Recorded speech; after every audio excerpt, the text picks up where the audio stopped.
আজকে জুম্মা শুক্রবার। তো নর্মালি মিষ্টি প্রতিদিনই রান্না করে, ও রান্না অত্যন্ত চমৎকার হয়, যেটা আমি ভাবতাম যে ও হয়তো অকেশনালি রান্না করে, বাট না, ওর রান্না মানে প্রতিটা খাবার এত মজার হয়। গরু থেকে শুরু করে ইলিশ মাছ রাঁধে, শুটকি পর্যন্ত সে রাঁধতে পারে, আমি আশ্চর্য। এবং তার ভাজি, তার ডাল, তার সব কিছু এভরিথিং, মানে এটা মাইন্ড ব্লোয়িং। তো আজকে সকালবেলায় আমার ইচ্ছা হচ্ছে সুজি খাবো। তো ও বলছে তুমি কি সুজি খাবো? হ্যাঁ, সুজি দিয়ে রুটি খাবো, খাওয়াটা ভালো লাগে। তো সে তার ড্রেস আপটা আমার কাছে খুব কিউট লাগতেছে, বিকজ অফ এটা একটা এক্সেপশনাল ড্রেস আপ, লাইক চাকমারদের টাইপের পরে, চাকমারা হয়তো পরে, বা আমি অনেক সময় নাইজেরিয়ানদেরও দেখছি এভাবে পড়তে, বাট ও তার নাইজেরিয়ানও না, চাকমা না। She is a beautiful girl and too much fair. আর নাইজেরিয়ানরা তো ব্ল্যাক হয়, but she is a beautiful. So now সে এখন স্টার্ট করতেছে সুজি রান্না। তো আমি জানি ওর প্রতিটা খাবার এক্সেপশনাল হয়। সুজির মতন না, দেখা যায় আরেকটা রকম, যেমন ডিম সে ভাজবে, ওটা আলাদা একটা মজা হয়। আবার সে যখন ইলিশ মাছ রাঁধছে, দেন মুরগি, গরু, মানে ওর মেনুটাই অন্যরকম হয়। এবং সত্যি কথা যেটা আমি মনে করি, আর খাবার তো সেটা এক্সেলেন্ট, আর আমি খেতে পছন্দ করি। সত্যি কথা যেটা, আমি হলো ও ফুড লাভার, আমিও ফুড লাভার, আমরা দুজন আর খাই। তবে ওর রান্না ও জানে না কিছু। সেদিন কি খাইলাম জানি, মিষ্টি ইলিশ মাছের রাঁধতো না, কি জানি রাঁধছ? হ্যাঁ মিষ্টি, ওই সেদিন কি জানি রান্না করছিলাম। কোনটা? ওই যে তুমি তাকাও আমার দিকে, ইলিশ মাছ কি দিয়ে জানি রান্না করলো, পটল টটল দিয়ে না, ওরে বাবা বাবা। আর গরুর মাংস, ও সেদিন মুরগিও তো, দেশি মুরগিটা রান্না করছে। দেশি মুরগিটা হয়েছিল না, মানে মাটির চুলা রান্নার যেমন। হ্যাঁ, ওই যে তোমার ভাবে কি এত টাইপের ঘ্রাণ আসছিল।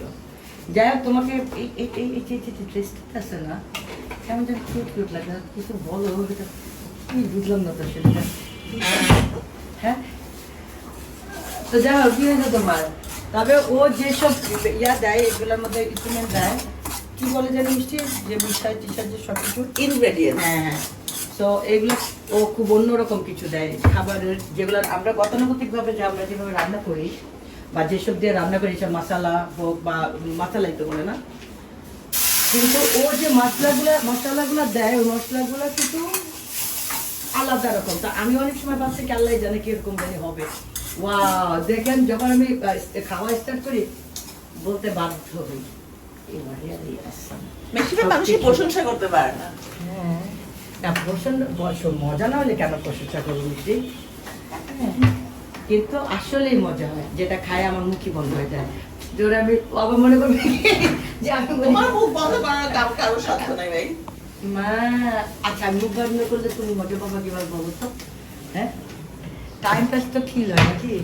কেন আমাদের কি সময় কিল করার অভাব? না, তুমি তো ব্যস্ত থাকো, আমিও তোমার সাথে আমি তোমার পেছনে ব্যস্ত থাকি।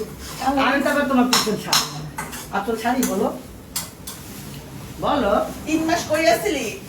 ও শিট, 3 মাস তো আমি তোমার এই খুঁজছি, তুমি না আমাকে ব্লক করে রাখছিলে। চাপাবাজি কম করো প্রিয়।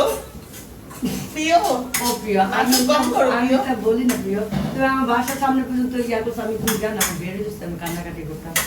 তোমার গুলশান বনানি, জানো তুমি গুলশান বনানি আমি যখন দেখতাম, তো বাচ্চার বাবার স্মৃতি ছিল সব। বাচ্চার বাবা কেডা? নাম কি? ওটা নয়, বাদ যাও। এখন ওদিকে গেলে একজনের কথা মনে পড়ে, বুঝছো? এসে মনে পড়ে কেশে গুপ্তা। এসে কুত্তা, ওটা তো তুমি। হ্যাঁ, তুমি জানো আমি সিএনজি বলো, যাতেই বলো, আমি জয়সবে গেছি, তুমি তো, আমি কামলে তো তুমি এই কষ ফেলানো বন্ধ কর। বিলিভ মি মিষ্টি, ওই কষই পড়তে থাকতাম আমার চোখ দিয়ে, মানে পানি। আমি অটোমেটিক মানে কান্না থামাতে পারতাম না।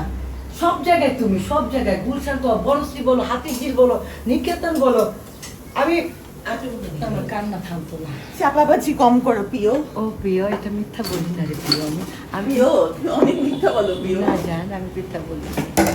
তুমি মিথ্যা বললে ওটা মিথ্যা না, দুষ্টামি। আর আমরা মিথ্যা বললে সেটা মিথ্যা। তুমি তো মিথ্যা বলোই না, তুমি তো দুষ্টামি করে মিথ্যা বলতে পারো না, এটাই হলো তোমার পারি কিন্তু বলি না। বলো না, এটা ঠিক আছে বেবি।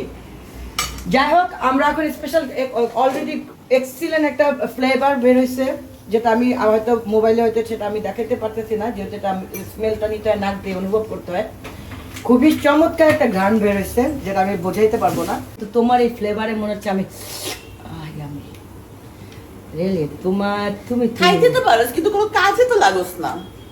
আয় আল্লাহ, যদি বলি এটা করো ওটা করো তখন তো কোনো কাজে লাগোস না তুই। মিষ্টি ওয়ার নাইস, মানে দেখতে কত সুন্দর হচ্ছে। চুলায় ফেলাইছো, এখন এই চুলায় আমি যদি ফেলে কালকে এখন আমি মিষ্টির ফ্যান্স ফলোয়ারদেরকে জানাইতে চাই, কালকে সে আমাকে বলবো কি করছিস? বলবো বল। কি করছো, আমার চাপাটা কি করছো? মাত্র একটা থাপ্পড় দিছি। চাপাটা কই গেছিল? যাতে চাপাবাজি না করো এই জন্য। মানে কি আমার সে এমন, এই যে হাতটা দেখেন, এই হাতটা কারো মনে হবে এই হাতটা যে লাইক মাখন, অবশ্য ধরতো সেই মাখন লাইক এটা কিন্তু যার গালে ওরে হাতটা পড়ছে শুধুমাত্র সেই বুঝি নাই। ইদানিং সে পাক্কা ঘরের থেকে ঘর হয়ে গেছে। রাজটা কি আসলে এটা খেলার নাম বাবাজি, কিন্তু করতেই হবে। কিন্তু নিশ্চয়ই আম্মু কিছু অসুস্থ। একটা, ও সরি আবার খালাম মা অসুস্থ, তারপরে কিছু তো একটা গোপন আছে। আছে আছে আছে নাটক কম করো প্রিয়। আমি একটা কঠিন জিনিস হচ্ছে হালুয়া অনেক নাড়তে হয়। ও বেবি তুমি সব জানো। হ্যাঁ তো এটি দেখো কতক্ষণ থেকে নাড়তেছি। ও রে, আমি তো তোমাকেই দেখতে চাইতে হলো, দেখতেছিলাম না। তুমি আসো কতক্ষণ খাবা সেই কালে। এইটাই কথা। আর একটু ঘি লাগবে। তবে আজকের আকর্ষণ, যেটা মেন আকর্ষণ হলো, আমার খুবই খুবই কিউট লাগতেছে ওর ড্রেস আপটা।